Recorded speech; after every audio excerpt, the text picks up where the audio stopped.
ਸਾਡੇ ਨਾਲ ਲਾਈਨ ਤੇ ਬੜੇ ਸੀਨੀਅਰ ਜਰਨਲਿਸਟ ਨੇ ਐਡਮਿੰਟਨ ਤੋਂ ਜਰਨੈਲ ਬਸੋਤਾ ਜੀ, ਤੇ ਉਹਨਾਂ ਨਾਲ ਅਸੀਂ ਤੁਹਾਡੀ ਗੱਲ ਕਰਾਉਣ ਲੱਗੇ ਹਾਂ। ਬਸੋਤਾ ਜੀ, ਤੁਹਾਡਾ ਵੈਲਕਮ ਕਰਦੇ ਹਾਂ ਪ੍ਰਵਾਸੀ ਪਲੱਸ ਦੇ ਵਿੱਚ। ਸਤਿ ਸ੍ਰੀ ਅਕਾਲ ਜੀ, ਬਹੁਤ ਮਿਹਰਬਾਨੀ ਮੈਨੂੰ ਸ਼ਾਮਲ ਕਰਨ ਲਈ ਜੀ। Thank you. ਔਰ ਇਹ ਜਿਹੜੀ ਕੋਵਿਡ ਪਾਰਟੀ ਦੀ ਜਿਹੜੀ ਅਸੀਂ ਖਬਰਾਂ ਪੜ੍ਹ ਰਹੇ ਹਾਂ, ਸੁਣ ਰਹੇ ਹਾਂ ਕਿ ਜਿਹੜੀ ਪਾਰਟੀਆਂ ਕੀਤੀਆਂ ਜਾ ਰਹੀਆਂ ਤਾਂ ਕਿ ਵੈਕਸੀਨ ਨਾ ਲਗਵਾਉਣ ਦੀ ਲੋੜ ਪਵੇ ਔਰ ਇਸ ਤਰ੍ਹਾਂ ਹੀ ਹਰਡ ਇਮਿਊਨਿਟੀ ਹੋ ਜਾਏ ਔਰ ਇਸ ਤਰ੍ਹਾਂ ਹੀ ਵਾਇਰਸ ਹੋ ਜਾਏ।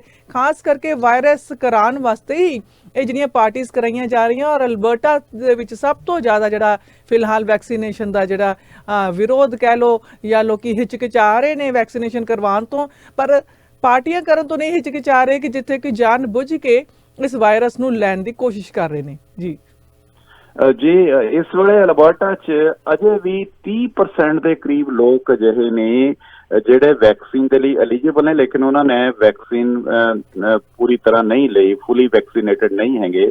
30% ਦੇ ਕਰੀਬ ਹੈ। ਜਿਹੜੀ ਪਾਰਟੀ ਦੀ ਤੁਸੀਂ ਗੱਲ ਕਰ ਰਹੇ ਹੋ, ਇਹ ਐਡਮਿੰਟਨ 'ਚ ਨਹੀਂ, ਅਲਬਰਟਾ ਦੇ ਰੂਰਲ ਏਰੀਏ 'ਚ ਐਡਸਨ ਵਿਖੇ ਪਾਰਟੀ ਹੋਈ ਸੀਗੀ। ਪਾਰਟੀ ਤਾਂ ਲਗਭਗ 2 ਹਫ਼ਤੇ ਪਹਿਲਾਂ ਹੋਈ ਸੀਗੀ ਤੇ ਜਿੱਥੇ ਬਹੁਤ ਸਾਰੇ ਲੋਕ ਇਨਫੈਕਟਡ ਪਾਏ ਗਏ ਨੇ ਤੇ ਹਸਪਤਾਲਾਂ 'ਚ ਭਰਤੀ ਹੋਏ ਨੇ। ਆਲਰੇਡੀ ਅਲਬਰਟਾ ਦੇ ਵਿੱਚ ਸਥਿਤੀ ਵਿਸਫੋਟਕ ਬਣੀ ਹੋਈ ਹੈ, ਕਿਉਂਕਿ ਇੱਥੇ ਜਿਹੜੀ ਲੇਟੈਸਟ ਪੋਜੀਸ਼ਨ ਹੈ 20,304 ਐਕਟਿਵ ਕੇਸ ਨੇ ਇਸ ਵੇਲੇ ਅਲਬਰਟਾ ਦੇ ਵਿੱਚ, ਜਦੋਂ ਕਿ ਮੈਂ ਤੁਹਾਡੇ ਨਾਲ ਖਬਰ ਸਾਂਝੀ ਕਰ ਰਿਹਾ ਹਾਂ। ਤੇ ਤਕਰੀਬਨ ਕੱਲ 1336 ਨਵੀਆਂ ਇਨਫੈਕਸ਼ਨਸ ਮਿਲੀਆਂ ਸੀ। ਤਾਂ ਕੁੱਲ ਮਿਲਾ ਕੇ ਜਿਹੜੀ ਇੱਕ ਹੋਰ ਦੁਖਦਾਈ ਖਬਰ ਹੈ, 20 ਸਾਲ ਤੋਂ ਥੱਲੇ ਦਾ ਇੱਕ ਵਿਅਕਤੀ ਸੀ ਜਿਸ ਦੀ ਕੋਵਿਡ ਦੇ ਨਾਲ ਮੌਤ ਹੋਈ ਹੈ। ਜਿਹੜੀ ਚੌਥੀ ਵੇਵ ਚੱਲੀ ਹੈ ਉਸ ਦੇ ਵਿੱਚ 20 ਸਾਲ ਦੀ ਉਮਰ ਦੇ ਵਿਅਕਤੀ ਦੀ ਇਹ ਪਹਿਲੀ ਮੌਤ ਦੱਸੀ ਜਾ ਰਹੀ ਹੈ। ਸੋ ਤਕਰੀਬਨ ICU 'ਚ ਬੈਡਸ ਇਹਨਾਂ ਨੇ 130 ਦੇ ਕਰੀਬ ਹੋਰ ਲਾਏ ਸੀ, ਬੈਡਸ ਐਕਸਟਰਾ ਬੈਡ ਲਾਏ ਸੀ, ਉਹ ਵੀ ਫੁੱਲ ਹੋ ਗਏ ਹੈ। 90% ਦੇ ਕਰੀਬ ਹੁਣ ਜਿਹੜੀ ICU ਦੀ ਕੈਪੈਸਿਟੀ ਜਿਹੜੀ ਫੁੱਲ ਹੋ ਚੁੱਕੀ ਹੈ।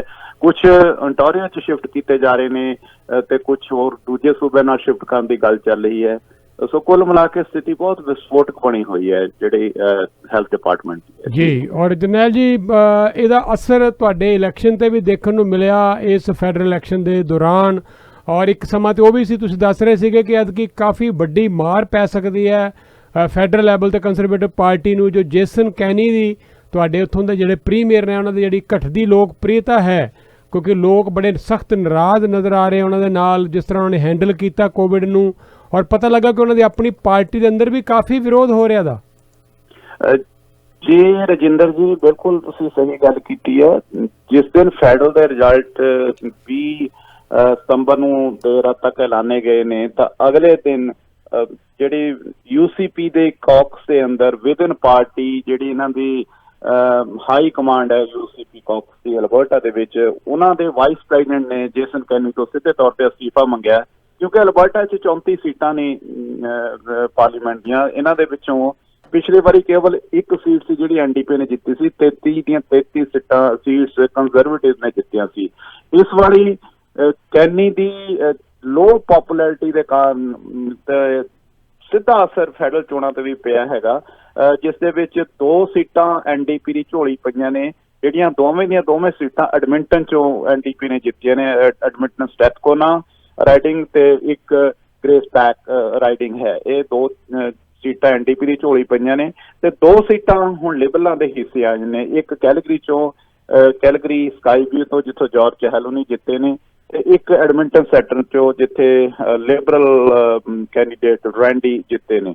ਸੋ 2 ਸੀਟਾਂ ਲਿਬਰਲ ਦੀ ਝੋਲੀ, 2 ਸੀਟਾਂ NDP ਦੀ ਝੋਲੀ ਪਈਆਂ ਨੇ। ਇਸ ਨੂੰ ਲੈ ਕੇ ਹੁਣ ਜਿਹੜੀ ਅਲਬਰਟਾ ਦੀ ਹਾਈ ਕਮਾਂਡ ਹੈ UCP ਯੂਨਾਈਟਿਡ ਕੰਜ਼ਰਵੇਟਿਵ ਪਾਰਟੀ, ਉਸ ਦੇ ਵਾਈਸ ਪ੍ਰੈਜ਼ੀਡੈਂਟ ਸਮੇਤ ਬਹੁਤ ਸਾਰਿਆਂ ਨੇ ਹੁਣ ਕੈਨੀ ਦੀ ਮਾਰ ਲੋ ਪੋਪੂਲੈਰਿਟੀ ਦਾ ਅਸਰ ਇਸ ਦੇ ਸਿੱਧੇ ਤੌਰ ਤੇ ਪਿਆ ਹੈ। ਉਹਨਾਂ ਨੇ ਅਸਤੀਫਾ ਮੰਗਿਆ ਹੈ। ਇਸ ਨੂੰ ਲੈ ਕੇ ਕੱਲ ਸ਼ਾਮੀ ਜਿਹੜੀ ਕੌਕਸ ਹੈ, ਜਿਹੜੀ ਮੰਤਰੀ ਮੰਡਲ ਹੈ ਅਲਬਰਟਾ ਦੇ ਵਿੱਚ ਮੌਜੂਦਾ UCP ਸਰਕਾਰ ਦਾ, 18 ਤਾਂ ਜਿਹੜੇ ਵਿਧਾਇਕ ਸੀ ਪਹਿਲਾਂ ਹੀ ਉਹਨਾਂ ਨੇ ਬਗਾਵਤ ਦਾ ਝੰਡਾ ਚੁੱਕਿਆ ਸੀਗਾ। ਜਿਹੜਾ ਵੀ ਥੋੜਾ ਬੋਲਦਾ ਹੈ ਕੈਨੀ ਉਸ ਨੂੰ ਪਾਸੇ ਕਰਦੇ ਰਹੇ, ਜਿਹੜਾ ਥੋੜਾ ਸਿਰ ਚੁੱਕਦਾ ਉਸ ਨੂੰ ਸ਼ਾਂਟੀ ਕਰਦੇ ਰਹੇ। ਉਹ ਫਿਰ ਵਿਰੋਧੀਆਂ ਦੀ ਗਿਣਤੀ ਵੱਧਦੀ ਗਈ ਤੇ ਜਦੋਂ ਦੇਖਿਆ ਵੀ ਕੈਨੀ ਤੋਂ ਅਸਤੀਫੇ ਦੀ ਮੰਗ ਉੱਠ ਰਹੀ ਹੈ ਫੈਡਰਲ ਚੋਣਾਂ ਦੇ ਡਿਕਲੇਅਰ ਹੋਣ ਤੋਂ ਅਗਲੇ ਦਿਨ ਹੀ 21 ਸਤੰਬਰ ਦੀ ਸਵੇਰ, ਤਾਂ ਕੈਨੀ ਨੇ ਬਜਾਏ ਆਪਣੇ ਤੇ ਗਾਲ ਡਿੱਗਣ ਦੇ ਇਸਨੇ ਸਿੱਧੇ ਤੌਰ ਤੇ ਜੋ ਅਲਬਰਟਾ ਦੇ ਸਿਹਤ ਮੰਤਰੀ ਟਾਇਲਰ ਸ਼ੈਂਡਰੋ ਸੀ ਉਹਨਾਂ ਦੀ ਇੱਕਦਮ ਬਦਲੀ ਕਰ ਦਿੱਤੀ ਲੋਕਾਂ ਦਾ ਧਿਆਨ ਡਿਵਰਟ ਕਰਨ ਨੂੰ। ਫਿਰ ਲੋਕਾਂ ਨੇ ਗੱਲ ਚੁੱਕੀ ਵਿਦਨ ਪਾਰਟੀ ਕਿ ਨਹੀਂ ਇਸ ਦੇ ਨਾਲ ਜਿਹੜੇ ਸੰਕਟ ਦੇ ਬਦਲ ਟਲਣੇ ਨਹੀਂ ਹੈਗੇ, ਇਸ ਲਈ ਜ਼ਿੰਮੇਵਾਰ ਕਹਿਣੀ ਹੈ। ਤੇ ਫਿਰ ਕੱਲ ਦੇਰ ਸ਼ਾਮ ਜਿਹੜੀ ਅਲਬਰਟਾ ਕਾਕਸ ਦੀ ਮੀਟਿੰਗ ਬੁਲਾਈ ਗਈ, ਉੱਥੇ ਬੇਭਰੋਸਗੀ ਦਾ ਮਤਾ ਲਿਆਂਦਾ ਗਿਆ।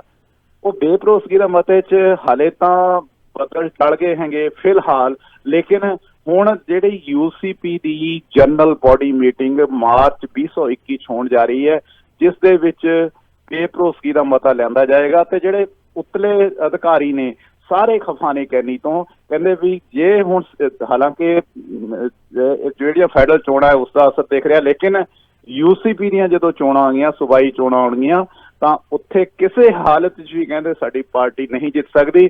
ਅਗਰ ਜੇਸਨ ਕੈਨੀ ਪ੍ਰੀਮੀਅਰ ਰਹਿੰਦੇ ਨੇ ਤਾਂ ਕਾਫੀ ਉਮੀਦ ਹੈ ਕਿ ਜਿਸ ਤਰ੍ਹਾਂ ਅੰਦਰ ਖਾਤੇ ਜ਼ਬਰਦਸਤ ਵਿਰੋਧਤਾ ਚੱਲ ਰਹੀ ਹੈ, ਹੋ ਸਕਦਾ ਮਾਰਚ ਤੋਂ ਪਹਿਲਾਂ ਫਿਰ ਇਸ ਦਾ ਰਿਵਿਊ ਕਰਾਇਆ ਜਾਵੇ ਤੇ ਪੰਜਾਬ ਵਾਲੀ ਸਥਿਤੀ ਸ਼ਾਇਦ ਇੱਥੇ ਵੀ ਬਣ ਸਕਦੀ ਹੈ ਜਿਸ ਤਰ੍ਹਾਂ ਕੈਪਟਨ ਅਮਰਿੰਦਰ ਨੂੰ ਬਾਹਰ ਦਾ ਰਸਤਾ ਦਿਖਾਇਆ ਗਿਆ ਹੈ। ਜੀ ਜੀ ਜੀ। ਔਰ ਜੇਸਨ ਕੈਨੀ ਹੋਰੀ ਬੜੇ ਵੱਡੇ ਕੱਦਾਵਰ ਨੇਤਾ, ਫੈਡਰਲ ਪੱਧਰ ਦੇ ਪ੍ਰਾਈਮ ਮਿਨਿਸਟਰ ਬਣਨ ਦੇ ਦਾਅਵੇਦਾਰ ਸੀ ਕਿਸੇ ਵੇਲੇ, ਔਰ ਚਲੇ ਗਏ ਅਲਬਰਟਾ ਇਹ ਸੋਚ ਕੇ ਕਿ ਮੈਂ ਇੱਥੇ ਧੂੜ ਕਿਉਂ ਫੱਕਾਂ, ਇੱਥੇ ਤੇ 4-6 ਸਾਲ 8 ਸਾਲ ਕੋਈ ਗੱਲ ਬਣਨੀ ਨਹੀਂ, ਅਲਬਰਟਾ ਜਾ ਕੇ ਪ੍ਰੀਮੀਅਰ ਬਣ ਜਾਣਾ। ਔਰ ਬੜੀ ਚਲਾਕੀ ਦੇ ਨਾਲ ਅਖੈਰ ਉਹ ਬੜੇ ਤੇਜ਼ ਤਰਾਰ ਪੋਲੀਟੀਸ਼ੀਅਨ ਹੈ, ਕਾਮਯਾਬ ਵੀ ਹੋ ਗਏ, ਪ੍ਰੀਮੀਅਰ ਬਣ ਵੀ ਗਏ, ਪਰ ਗੱਲ ਉਹੀ ਹੈ ਕਿ ਜਿਹੜੀ ਜ਼ਿੰਮੇਵਾਰੀ ਨਿਭਾਉਣ ਦੀ ਗੱਲ ਆਈ ਤੇ ਡਿਲੀਵਰ ਨਹੀਂ ਕਰ ਸਕੇ।